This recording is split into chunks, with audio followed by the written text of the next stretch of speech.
दोस्तों 7 अक्टूबर सन 2023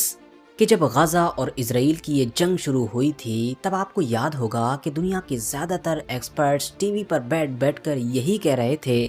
कि अगर ये जंग 4 से 5 महीने भी आगे बढ़ती है तो फिर हमास का बचना नामुमकिन बात है। हमास पूरी तरीके से ख़त्म हो जाएगा, इसके जो लीडर्स होंगे वो भी ख़त्म हो जाएंगे, इसके फाइटर्स भी ख़त्म हो जाएंगे, या तो इन लोगों को इजराइल कत्ल करने में कामयाब हो जाएगा या फिर पहले की तरह इन लोगों को भी सरेंडर करने की सूरत में या किसी दूसरी तरीके से गाज़ा छोड़ने पर मजबूर होना पड़ेगा। और ऐसा इसीलिए कहा जा रहा था क्योंकि इस जंग में दोस्तों जहां एक तरफ अमेरिका और इजराइल जैसी दुनिया की दो बड़ी ताकतें हैं, तो वहीं दूसरी तरफ वो हमास था कि जिसका अमेरिका और इजराइल से कोई मुकाबला ही नहीं है। और साथ ही साथ वो एक ऐसी गाज़ा पट्टी में पिछले कई सालों से रह रहा है कि जिसको दुनिया की एक खुली हुई जेल माना जाता है। ना तो वहाँ पिछले कई सालों से कोई उनकी मदद कर रहा था, कोई उनकी मदद को आ रहा था, और ना ही आगे इस जंग में आने वाला था। तो इसीलिए ये क्लियर माना जा रहा था कि जंग शायद 3-4 महीने तक झेली जा सकती है। उसके बाद तो हमास का बचना नामुमकिन होगा क्योंकि धीरे धीरे इनका सब कुछ ख़त्म हो जाएगा, इनका खाना पानी का सामान ख़त्म हो जाएगा, इनके वेपन ख़त्म हो जाएंगे, इनकी सप्लाई लाइन कट जाएगी, तो ये वैसे ही धीरे धीरे ख़त्म हो जाएंगे। लेकिन दोस्तों उस बात को आज लगभग 1 साल गुजरने को है और हमास बिल्कुल वैसा ही खड़ा हुआ है, वैसा ही इस्टेब्लिश है, उसकी ताकत लगभग वैसी ही है कि जैसे आज से 1 साल पहले हुआ करती थी। वो लगातार अभी भी अपने वेल प्लान्ड ऑपरेशन कर रहा है। इजराइल का हाल ये है कि वो बार बार कभी गाज़ा पट्टी में नॉर्थ की साइड से घुसता है, कभी सेंटर में घुसता है, कभी रफा में यानी साउथ में घुसता है,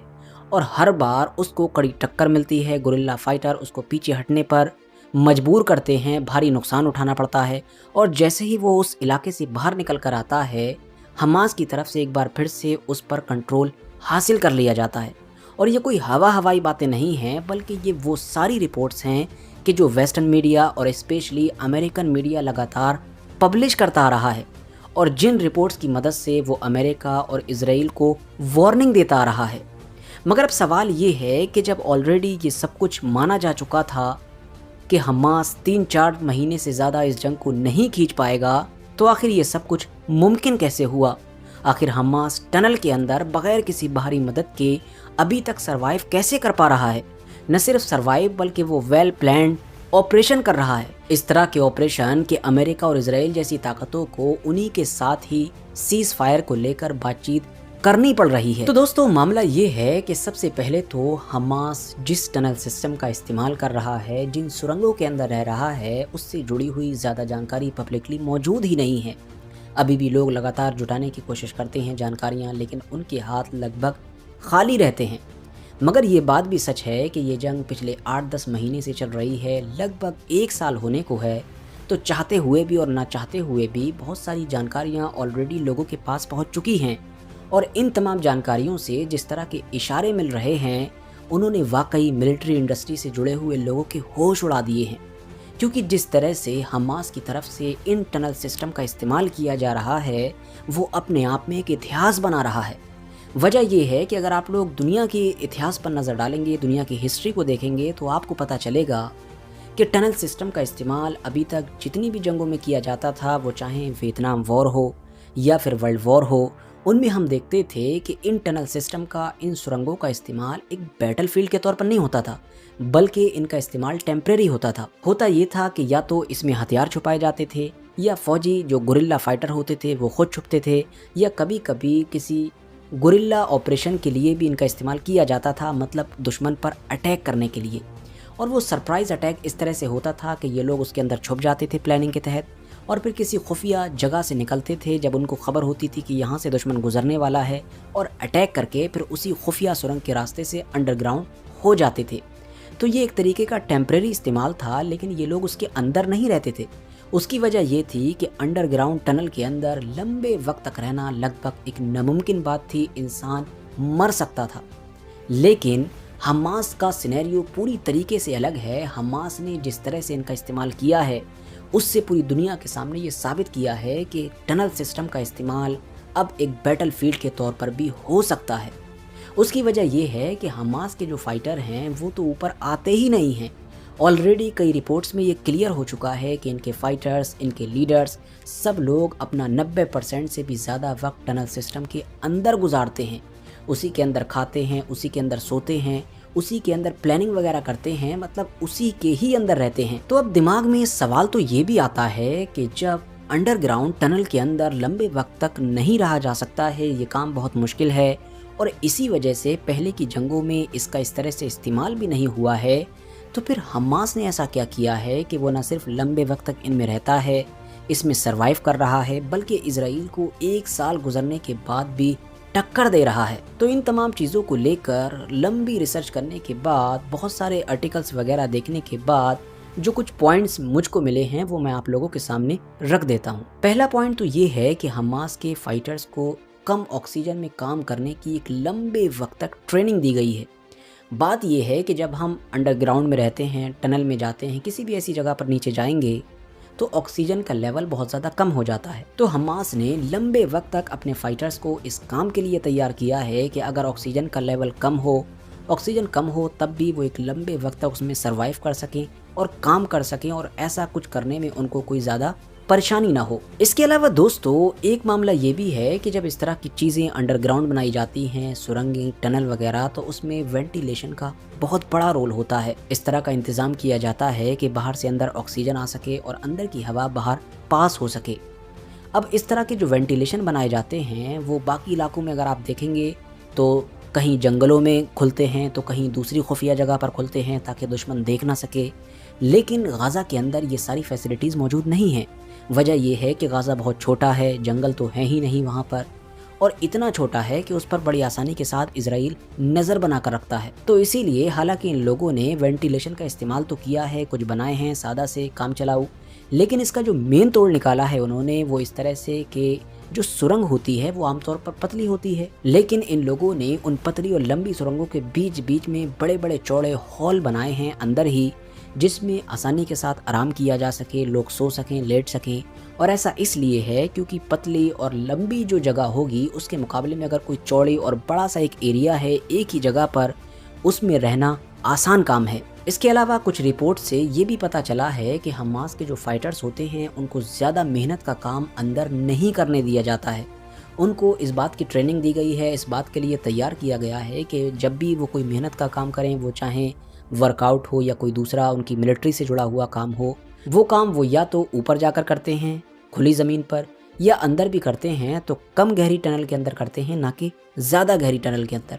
उसकी वजह यह है कि अगर वो अंदर मेहनत का काम करेंगे तो जब ज़्यादा मेहनत करेंगे तो ज़्यादा ऑक्सीजन चाहिए होगी, इसीलिए मेहनत का काम ऊपर किया जाता है, जबकि नीचे जो गहराई होती है उसमें ज़्यादातर वो अपना खाली वक्त गुजारते हैं, लंबी लंबी नींद ले लेते हैं, उसमें आराम कर लेते हैं, मीटिंग वगैरह कर लेते हैं। यही वजह है कि आपको याद होगा कि जब पहला सीज़ फायर हुआ था एक बार, क्योंकि हो चुका है सीज़ फायर एक डील के तहत, उसमें इजराइल के जो कुछ कैदी छूट कर आए थे उन्होंने भी यही बताया था कि ऊपर होने वाली बमबारी का असर उनके ऊपर कुछ भी नहीं होता है, वो तो कई घंटों तक बारी बारी नींद लेते हैं अंदर और बेखबर अच्छी तरह से सोते रहते हैं। यहाँ पर ये बात भी ऐड करना ज़रूरी है कि हमास अपने फाइटर्स को क्लॉस्ट्रोफोबिया से भी मुकाबला करने की ट्रेनिंग देता आया है। मतलब एक इस तरह का डर कि जो आमतौर पर लोगों को उस वक्त महसूस होता है कि जब वो किसी बंद जगह पर या फिर अंधेरे में पहुँच जाते हैं। हम में से भी बहुत सारे लोगों को ये डर होता है कि जब हम किसी बंद जगह पर पहुंच जाएं या अंधेरी जगह पर तो अचानक से घबरा जाते हैं। अब आप सोचिए कि अगर आपको एक ऐसे टनल सिस्टम में छोड़ दिया जाए कि जो ज़मीन के बहुत नीचे मौजूद है, वहाँ पर अंधेरा हो, चारों तरफ से बंद हो, तो जाहिर है क्या हालत हो जाएगी एक इंसान की। तो इस डर से भी निपटने के लिए हमास के फाइटर्स को लंबे वक्त तक ट्रेनिंग दी जाती है और वो इस मामले में बहुत ज़्यादा मजबूत हो जाते हैं। इन तमाम चीज़ों से अलग हटकर जो एक ख़ास चीज़ है हमास की, वो है इसके इंजीनियर्स का इसके पास एक पूरा यूनिट मौजूद है, एक पूरा ब्लॉक मौजूद है, जिसका काम ही ये है कि वो हमास के इस पूरे टनल सिस्टम पर नज़र रखता है। वो ना सिर्फ नए नए टनल सिस्टम बनाते रहते हैं, नई नई सुरंगें तैयार करते रहते हैं, बल्कि जो ऑलरेडी मौजूद हैं उनकी हिफाजत करना भी उन्हीं की जिम्मेदारी होती है। इजराइल के जो नए नए हथियार होते हैं इन सुरंगों से निपटने के लिए, उनको वो सामने रखते हैं और फिर उनका तोड़ निकालने की कोशिश करते हैं। आप लोगों में से शायद बहुत सारे लोगों ने ये पढ़ा या फिर सुना होगा कि कुछ वक्त पहले जब इजराइल ने हमास के इस टनल सिस्टम को डिटेक्ट करना शुरू कर दिया था, मतलब जब भी हमास कहीं पर नई सुरंगें खोदने की कोशिश करता था तो जिन औजारों का वो लोग इस्तेमाल करते थे, अब वो लोहे, स्टील, जिस चीज़ के भी होते थे, उस पदार्थ को वो डिटेक्ट कर लेता था, उसका टेक्निकल सिस्टम, या फिर उससे जो आवाज़ें निकलती थी उन हथियारों से उनका इस्तेमाल करते हुए, तो उसको भी डिटेक्ट कर लेता था। नतीजा ये होता था कि इजराइल फिर उसी जगह पर बमबारी कर देता था, वहाँ पर वो पूरा सिस्टम डिस्ट्रॉय हो जाता था, उसके जो वहाँ पर फौजी या बंदे होते थे वो भी मारे जाते थे। तो अब ये जो इसके इंजीनियर्स थे हमास के, जो बहुत वेल क्वालिफाइड हैं, उन्होंने तोड़ ये निकाला कि ऐसे औजारों का इस्तेमाल करना शुरू कर दिया कि जिनसे ना तो आवाज़ होती थी और ना ही वो इजराइल के किसी टेक्निकल सिस्टम से डिटेक्ट हो पाते थे, जिससे बाद में फिर एक बार फिर से हमास ने तेज़ी के साथ टनल सिस्टम बनाना शुरू कर दिया और इजराइल उन तमाम चीज़ों से एक बार फिर से बेखबर रहने लगा। वैसे दोस्तों, हमास के इस ज़बरदस्त टनल सिस्टम का अगर किसी को सबसे ज़्यादा क्रेडिट जाता है तो वो हमास के यही इंजीनियर्स हैं, क्योंकि इनके बारे में माना गया है कि ये लोग बहुत सारे फेक टनल सिस्टम बनाते हैं, ऐसी बहुत सारी नकली सुरंगें बना लेते हैं कि जिसमें इजरायली फ़ौजी और इनके इंटेलिजेंस से जुड़े हुए लोग उलझ कर रह जाते हैं। और ये इसीलिए बनाए गए होते हैं ताकि जब इजरायली फ़ौजी वहाँ पर पहुँचें तो वो असली सुरंगों तक पहुँचते पहुँचते पहले ही अपने दिमाग से पागल हो चुके हों, यानी उनका सर चकरा चुका हो। और अगर वो असली सुरंग तक पहुंचने में कामयाब हो भी जाएं तो ऑलरेडी तब तक अल-क़स्साम के जो फाइटर्स हों वो वहां से निकल चुके हों, दूसरी जगह पर जा चुके हों। इसके अलावा इन टनल सिस्टम की जो सबसे बड़ी ताकत है, मतलब इसका स्ट्रक्चर, इसका डिज़ाइन, वो जाहिर है इन्हीं इंजीनियर्स के दिमाग से निकला है। इन लोगों ने इसको इस तरीके से तैयार किया है कि ऑलरेडी हम देखते हैं कि इस जंग के दौरान ही वहाँ पर जो पीक ठंड पड़ी थी, मतलब माइनस में टेम्परेचर गया था, वो वक्त भी निकल चुका है, गर्मी भी एक्सट्रीम लेवल की पड़ चुकी है और साथ ही बराबर ही में समुद्र मौजूद है, तो अंदर सीलन वगैरह तो रहती ही होगी। तो इन सारी ही चीज़ों को झेलते हुए ये टनल सिस्टम न सिर्फ सलामत है, बल्कि इस टनल सिस्टम के सलामत होने के साथ साथ इसके अंदर मौजूद जो इनकी सप्लाई लाइन है खाने पीने वगैरह की और बाकी ज़रूरी चीज़ों की, या फिर इनका जो कम्युनिकेशन सिस्टम है, वो सब कुछ वैसी सलामत है।